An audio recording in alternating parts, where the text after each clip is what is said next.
Maybe it's not a coincidence that this machine I can't turn myself away from. Maybe it's not a coincidence that this machine is also called the Apple.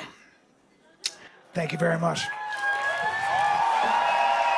Comedian, podcaster, and accused predator Bryan Callen recently tried to revive his comedy career with his latest special, False Gods. And to no one's surprise, it bombed horrendously. Like, it was so bad that it doesn't even do it justice to call it a bomb. It was more so an Austin comedy mothership nuke. So terrible that it officially placed him on the Mount Rushmore of hacks, right next to his best friends Joe Rogan and Brendan Schaub. But what made it so bad wasn't the constant air humping or the jokes about being secretly gay. Those are all Bryan Callen's signature jokes that no one's really surprised to see. What truly made this such a terrible watch was that it was so obviously tailored to the style of comedy at Joe Rogan's Mothership. Like, it was the epitome of the Austin trans brain disease that Stavros Halkias hilariously described on his podcast. And it was honestly pretty satisfying to witness in real time, because up until now it was merely a rumor that Austin's comedy scene was an anti-woke, homophobic wasteland that platformed some of the worst comedians alive. But now that it's all on tape, we can finally understand what guys like Shane Gillis, Bobby Lee, and Mark Maron were talking about this whole time. Because during the last 10 minutes of this special, Bryan Callen goes on this weird, long rant about trans people, admitting that he's scared of them and that he doesn't think they deserve to be labeled as minorities. And he starts off joking about it, but it quickly turns into a pretentious, serious speech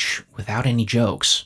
Like, I walked into a coffee shop right here in Austin, right here, and behind the counter was a young person making espressos, and it was a man. I mean, I don't know how he identifies. I don't want to, but he had a beard, a pronounced beard, and he was also wearing a lovely summer dress. Lovely.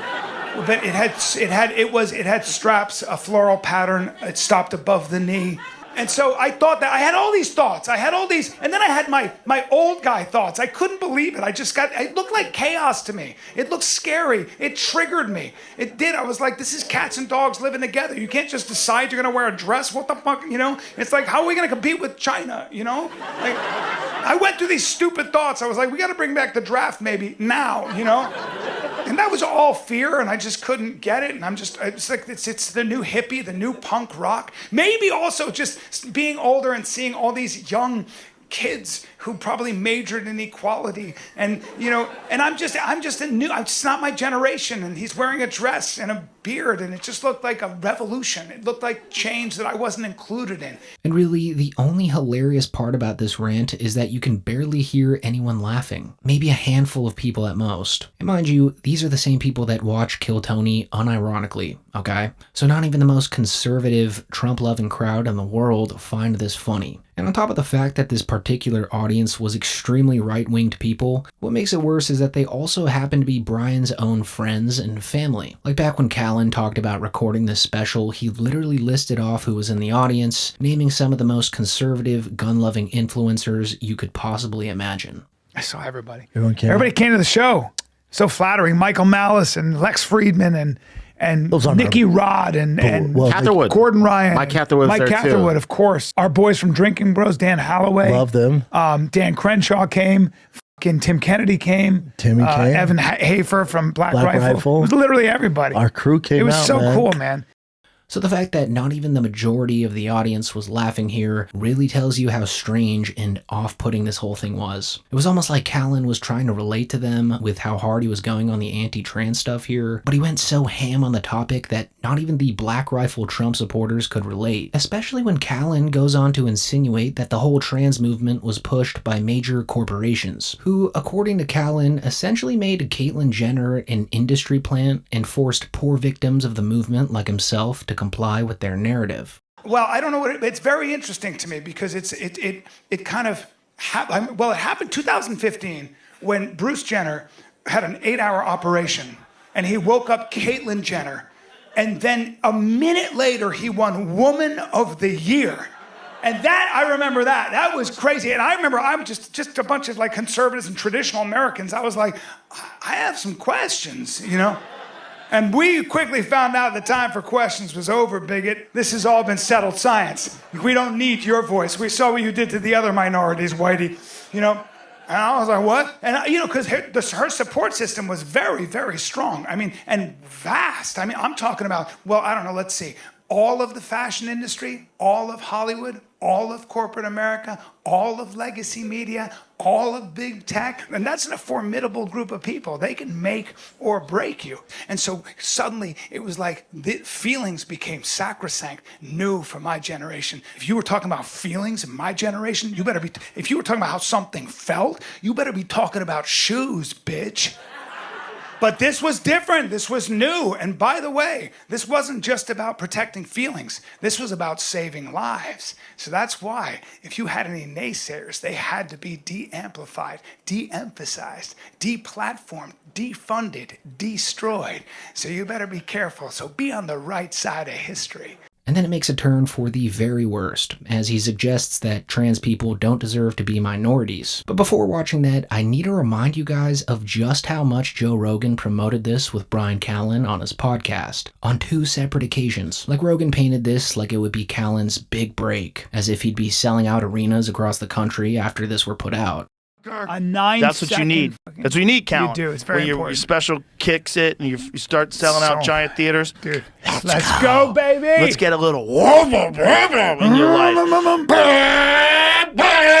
Yet, the official special barely cracked 200,000 views 2 weeks after being released, which by all means isn't a small number, but considering how much Rogan force-fed this to his massive audience, it doesn't seem like much. If anything, it just points to Joe Rogan having close to zero influence on the comedy world anymore. Like, the days where comedians could go on Joe Rogan and instantly sell out arenas the following year are absolutely over. And it's almost like even Rogan knew this, but was trying to do the most he could for Callen out of pity for an old friend. An old friend who, might I add, was accused of some pretty heinous things in the LA Times not too long ago. And I don't know if you guys read that or not, but Bryan Callen's allegedly done some horrific things to countless women. And the worst part about that is that he found it all completely hilarious. Like the time when Whitney Cummings detailed a story about when Callen exposed himself to her alone together in a car. Bryan found that to be absolutely hilarious. Am I allowed to tell the story of when you really sexualized me? Yeah. Oh, I love this story. I've heard this. Yeah. We were, there was this place called Westwood Brewing Company. I would go to try to do like 4 minutes in front of 3 like drunk college girls, and then you would try to have sex with those 3 drunk college girls. Sure Good would. system. After I had bombed in front of them. Hell dirtbag over here. And then one time we like left. It was like a Tuesday at like, it was only like 7:30, and you were like, can I get a ride in my car? And I was like, sure. And you got in the car, and I literally like turned the wheel like to like look where I was going, and I turned around and your dick was out.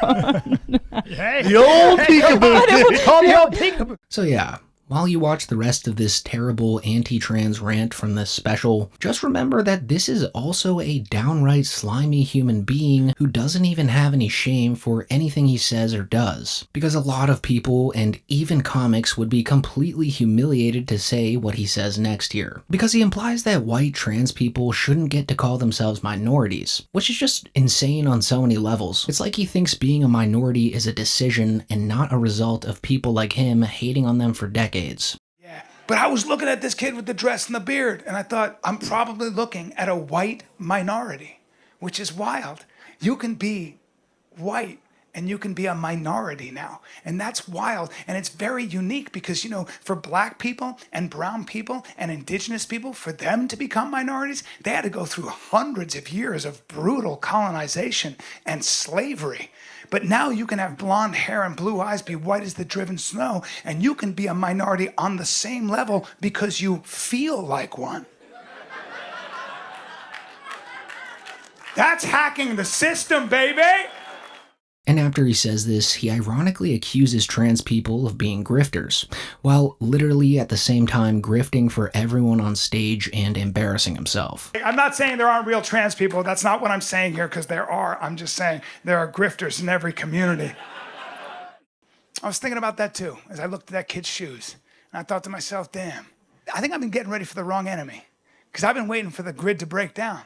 That's why I practice jujitsu. That's why I have guns. That's why we live in Texas, right, guys? That's why, right? Yeah. You got access to a well. You got access to a well. Your garage is a CrossFit gym in case you got to climb a rope, you know, and the stairs break down in the apocalypse. I don't know what you're looking for, but either way, you got a freezer full of game meat. Despite Joe Rogan and his loyal army of butt sniffers refusing that the comedy Mothership is an anti-woke hellhole, Joe Rogan's best friend just proved all of the critics to be exactly right. And so now when you read something online about this comedy scene, you just have to assume that it's true. Like this user's post from Stavros Halkias' subreddit talking about their personal experience at the Mothership, writing, "I went to Joe Rogan's comedy Mothership this weekend, and it was the worst night of comedy I have ever experienced in my life. There were 7 performers, and every single one of them used the R word and F slur multiple times. It wasn't a one-off I'm edgy joke either. It was their entire act. A recurring theme throughout the night was reminding us that we didn't have our phones, implying that we might as well laugh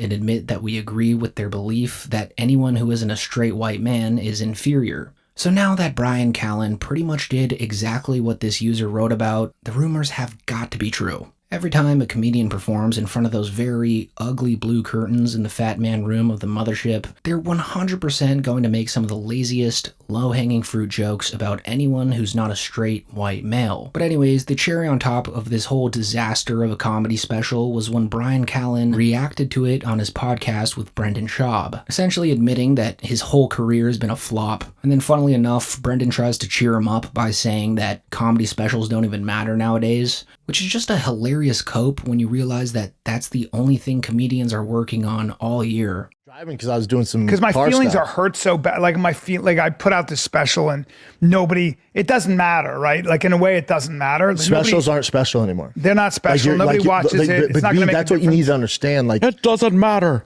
like and I'm towards the end of it. Like that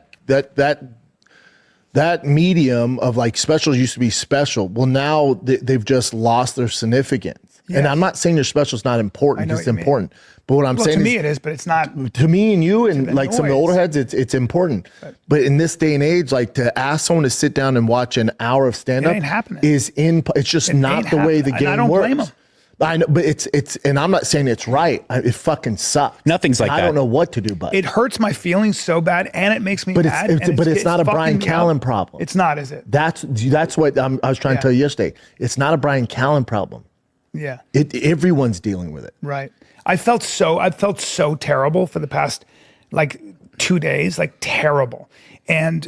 But like I had a set last night at the Mothership, like I said, my new shit is it's hidden like the old shit.